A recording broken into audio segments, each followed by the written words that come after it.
महाकुंभ भारत की एक महान आध्यात्मिक परंपरा है जिसमें लाखों श्रद्धालु आस्था, भक्ति और मोक्ष की कामना से पवित्र नदियों में स्नान करने आते हैं।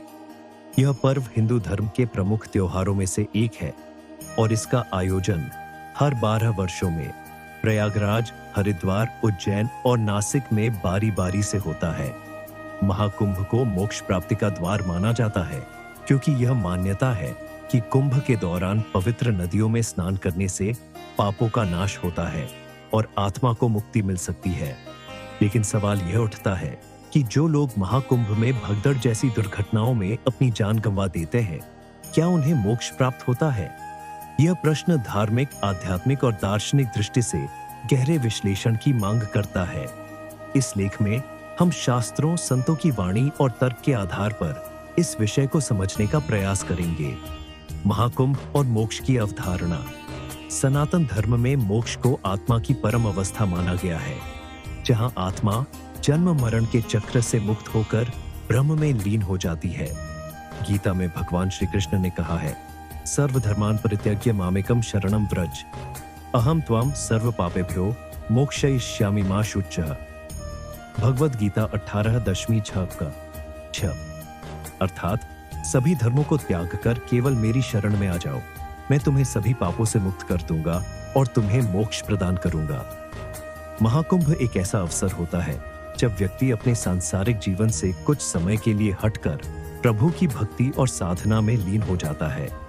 कुंभ के दौरान गंगा, यमुना और सरस्वती के संगम में स्नान को अत्यंत पवित्र माना गया है क्योंकि यह देवताओं का अमृत स्नान स्थल है।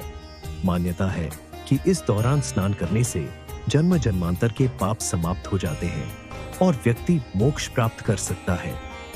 क्या भगदड़ में मृत्यु भी मोक्ष दिला सकती है? भगदड़ जैसी अप्रत्याशित घटनाएं दुखद होती हैं और इनमें कई निर्दोष श्रद्धालु मारे जाते हैं। अब प्रश्न ये उठता है कि क्या इस तरह मृत्यु को भी मोक्ष का कारण माना जा सकता है? मृत्यु का स्थान और काल। धार्मिक ग्रंथों में वर्णित है कि यदि किसी की मृत्यु किसी पवित्र स्थल पर होती है तो उसे विशेष लाभ मिलता है। भगवान शिव ने माता पार्वती से कहा है, काश्याम मरणान्मुक्ति, अर्थात काशी में मृत्यु होने पर मोक्ष निश्चित है। इसी प्रकार प्रयागराज, हरिद्वार, उज्जैन और नासिक जैसे तीर्थ स्थलों में देह त्यागना पुण्यकारी माना जाता है। कुंभ के दौरान यह स्थान और भी अधिक शक्तिशाली हो जाता है क्योंकि वहां लाखों साधु संत, महात्मा और भक्त एकत्र होते हैं और वातावरण पूर्णतः आध्यात्मिक हो जाता है। यदि कोई व्यक्ति कुंभ में भगदड़ के दौरान मरता है तो वह एक पवित्र भूमि पर अपनी देह त्यागता है। इससे यह संभावना बनती है कि उसे पुण्य प्राप्त होता है और मोक्ष की दिशा में एक महत्वपूर्ण कदम उठता है। मृत्यु का उद्देश्य और भाव। शास्त्रों में कहा गया है कि मोक्ष की प्राप्ति केवल स्थान और काल से नहीं होती, बल्कि व्यक्ति के भाव और अंतःकरण से भी होती है। यदि कोई व्यक्ति कुंभ में श्रद्धा और भक्ति के साथ स्नान, साधना और भगवान के स्मरण में लीन होकर मृत्यु को प्राप्त होता है तो उसकी आत्मा निश्चित रूप से उच्च लोकों में जाती है।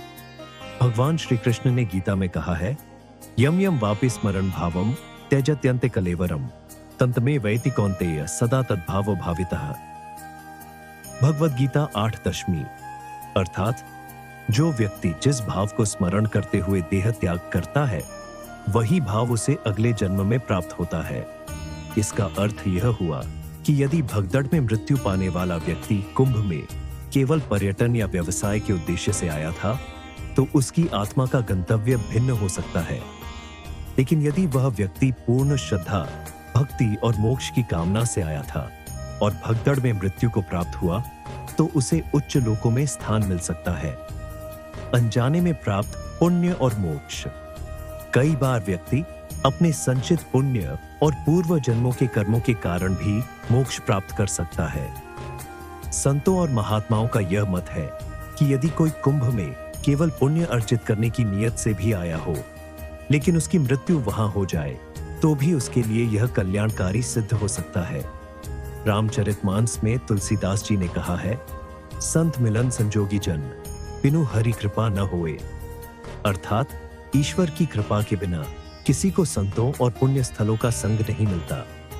यदि कोई व्यक्ति कुंभ में पहुंचकर अकस्मात मृत्यु को प्राप्त होता है तो यह भी संभव है कि यह ईश्वर की विशेष कृपा हो, जिससे वह व्यक्ति जन्म मरण के चक्र से मुक्त हो जाए। क्या दुर्घटना से मृत्यु कष्टदायक होती है? कुछ लोग यह तर्क देते हैं कि भगदड़ जैसी घटनाएं पीड़ा और अराजकता से भरी होती है, इसलिए यह मोक्ष का कारण नहीं हो सकती। लेकिन शास्त्रों में कहा गया है कि मृत्यु का स्वरूप भले ही कैसा भी हो, यदि व्यक्ति का जीवन पुण्य से भरा रहा है और उसने भगवान का नाम स्मरण किया है तो उसकी आत्मा को उच्च लोकों की प्राप्ति होती है। उदाहरण के लिए महाभारत में भीष्म पितामह को युद्ध में शरशैया पर मृत्यु प्राप्त हुई, लेकिन उन्होंने सूर्य के उत्तरायण होने तक प्रतीक्षा की और भगवान कृष्ण का ध्यान करते हुए प्राण त्यागे। इसी प्रकार महाकुंभ में जिनकी मृत्यु भगदड़ में होती है, यदि वे ईश्वर की शरण में हैं, तो उनका कल्याण निश्चित है। भगदड़ में मृत्यु को प्राप्त हुए लोगों को मोक्ष मिला होगा या नहीं, यह पूरी तरह उनके भाव, पुण्य, संचित कर्म और भगवान की कृपा पर निर्भर करता है। यदि वे कुंभ में भक्ति और मोक्ष की कामना से आए थे तो उनकी मृत्यु भी पुण्यकारी मानी जाएगी। महाकुंभ जैसे पवित्र अवसर पर गंगा और अन्य पवित्र नदियों के किनारे देह त्यागना निश्चित रूप से एक दुर्लभ अवसर है, जिसे बहुत से संत और भक्त भी पाना चाहते हैं। अतः यह कहना उचित होगा कि महाकुंभ में भगदड़ में मृत्यु को प्राप्त हुए लोग, विशेष रूप से वे जो भक्ति और श्रद्धा से आए थे, उन्हें मोक्ष की ओर बढ़ने का विशेष अवसर अवश्य प्राप्त हुआ होगा।